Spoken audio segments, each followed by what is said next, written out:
The holographic chamber of the Galactic Council hummed with ancient technology, its crystalline walls pulsing with bioluminescent patterns that had witnessed 10,000 years of interstellar diplomacy. Representatives from 47 civilizations stood in their designated zones, their forms ranging from gaseous clouds to silicon-based giants, all united in a single purpose: to deliver an ultimatum to the small blue planet at the edge of the Orion Spur. Maya sat motionless in the observation deck of the Earth Defense Initiative's orbital station, her dark eyes fixed on the real-time feed streaming from the council chamber. Her fingers drummed against the armrest of her chair, a nervous habit she'd never quite managed to break despite 15 years of military service. As Earth's chief strategic officer, she had overseen countless simulations, war games, and diplomatic scenarios. None of them had prepared her for this moment. "They're starting," whispered Lieutenant Commander Chen from the console beside her. The room fell silent. On the screen, High Arbiter Zalax 9 of the Vrelian Confederacy stepped forward, his triple-jointed limbs moving with deliberate grace. His translated voice echoed through the chamber with the weight of absolute authority. "Primitive species of Earth," Zalax 9 began, his compound eyes gleaming with something between pity and contempt.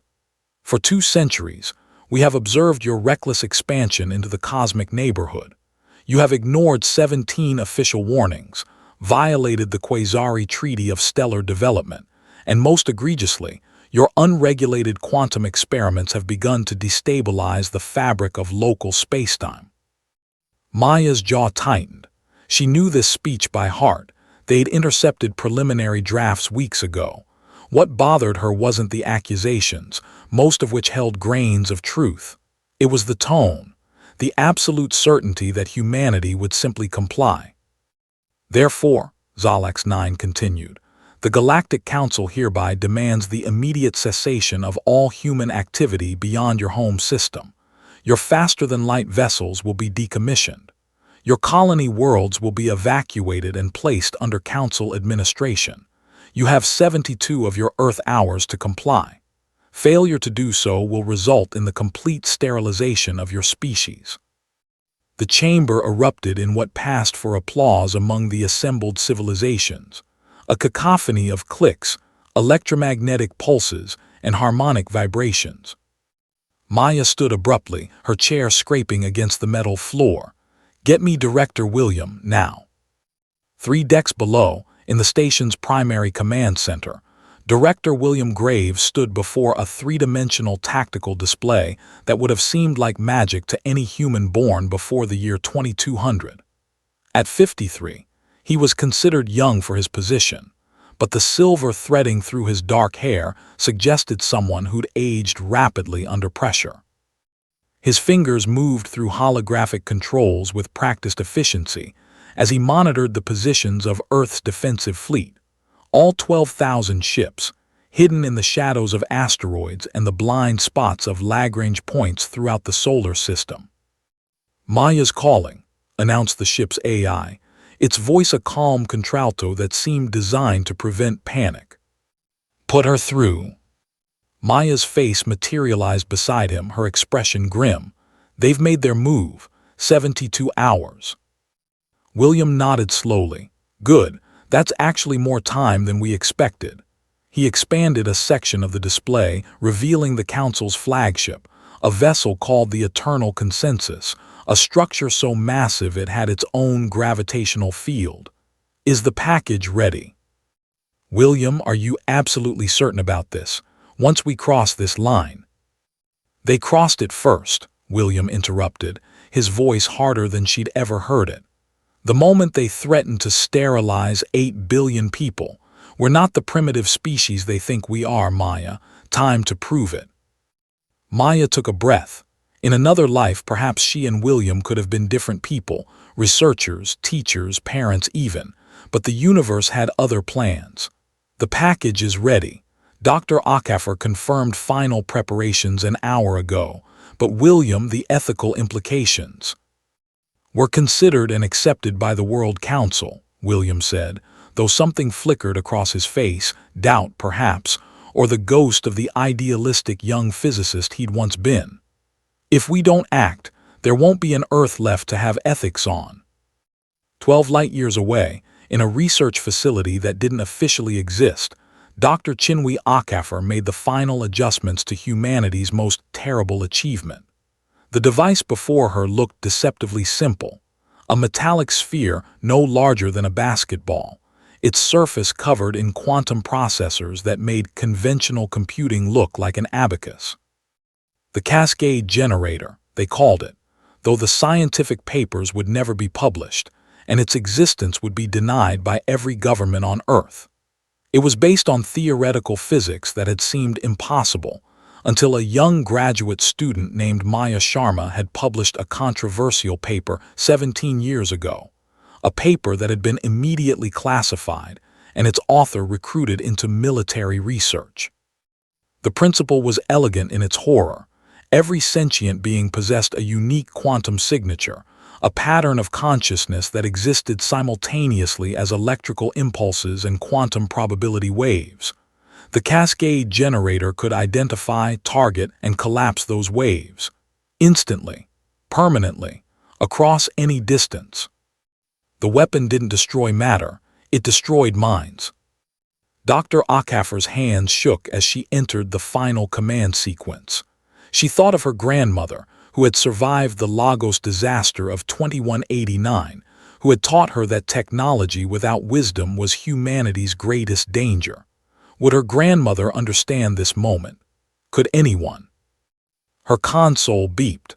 Encoded transmission from Director Graves, initiate on my mark. Back on the Council's flagship, the celebration continued. Ambassador Thelax of the Crystalline Concordat was regaling a cluster of representatives with predictions about how human technology could be repurposed once the infestation was dealt with. High Arbiter Zalax 9 stood at the chamber's center, basking in the approval of his peers. None of them noticed the quantum fluctuation that rippled through the ship's sensors. It lasted exactly 0.00000003 seconds, far too brief for their automated systems to register as a threat. On Earth's orbital station, Maya watched the council chamber feed with an expression carved from stone. Beside her, technicians monitored the cascade generator's activation sequence. The device had been prepositioned in a hidden depot in the same system as the council's flagship, placed there months ago by a deep-cover operative who had died ensuring it remained undetected. 5 seconds to activation, announced the tactical officer. William's voice came through her earpiece private channel, encrypted beyond anything the council could crack. Maya, last chance, are we sure? She thought about her nephew, 7 years old, who wanted to be an astronaut. She thought about her parents in Mumbai, who had no idea their daughter had helped create a weapon of genocide. She thought about the millions of children across 47 civilizations who would never know what had happened to their parents. They threatened to sterilize us, William, every man, woman, and child. They gave us 72 hours to surrender or die. Her voice was steady, emotionless. Years of training had taught her how to compartmentalize. We're sure. Activation in 3, 2, 1, mark. 12 light-years away, the cascade generator activated. The effect was instantaneous and absolute. High Arbiter Zalax 9 collapsed mid-sentence, his body crumpling like a puppet with cut strings. Around the chamber, 47 representatives fell simultaneously. Some simply stopped moving, others drifted in zero gravity, their life support systems continuing to function even as the minds they supported ceased to exist. Throughout the eternal consensus, 12,000 council members, diplomats, military officers, and support staff died in the same heartbeat. No pain, no warning, just the sudden, complete cessation of consciousness.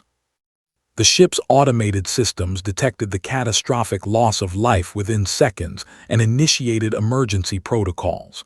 Distress signals screamed out across quantum channels. Medical drones rushed to bodies that had no injuries to treat. The ship's AI, programmed to serve the Council, found itself suddenly without masters. On 17,000 vessels scattered across the galaxy, the Cascade's effects rippled outward. The quantum signatures had been carefully selected, only those with direct knowledge of or participation in the Council's decision to threaten Earth. Admirals who had ordered fleets into position, scientists who had calculated sterilization protocols, politicians who had voted for extermination. 400,000 beings ceased to exist in 17 seconds. The universe continued, stars burned, planets rotated, but the Galactic Council as an institution died with its leadership. In Earth's orbital station, silence reigned. Maya stared at the feed from the Council chamber, watching automated medical drones futilely attempt to revive corpses without a mark on them. Her hands were steady, but inside, something was breaking. "Confirm target elimination," William's voice said through the command channel, formal and cold. "Confirmed," replied the tactical officer. "Cascade generator successfully executed all designated quantum signatures. Device has initiated self-destruction sequence. No physical evidence will remain." William appeared on the main screen, his face a mask of controlled emotion. "All stations, initiate Protocol Omega. Full communications blackout with all non-human civilizations. Recall all deep space vessels. Activate the defense perimeter. As of this moment, Earth's solar system is under lockdown." Across the solar system, 12,000 warships emerged from hiding, their weapons arrays activated, their shields at maximum. Humanity had just committed an act of preemptive genocide, and now they would face the consequences. But those consequences would not be extinction. Maya stood and walked to the observation window, staring out at Earth, beautiful, fragile, dangerous Earth. Somewhere down there, her nephew was probably asleep, dreaming of stars. Would he ever know what had been done in his name? Would he understand? Behind her, the tactical display showed the chaos rippling across the galaxy as news of the Council's demise spread. Some civilizations called for immediate retaliation. Others, stunned by humanity's capability, advocated for caution. A few, the ones who had secretly chafed under Council rule, began to celebrate. William's private channel opened again. "Maya, are you all right?" She almost laughed. "No, William, I don't think I'll ever be all right again." She pressed her palm against the cold glass. "But we're alive, all of us. That has to count for something." "History will judge us," William said quietly. "History is written by survivors," Maya replied, "and we just ensured that humans will be among them." The feed from the Council chamber finally went dark as the Eternal Consensus's automated systems shut down non-essential functions.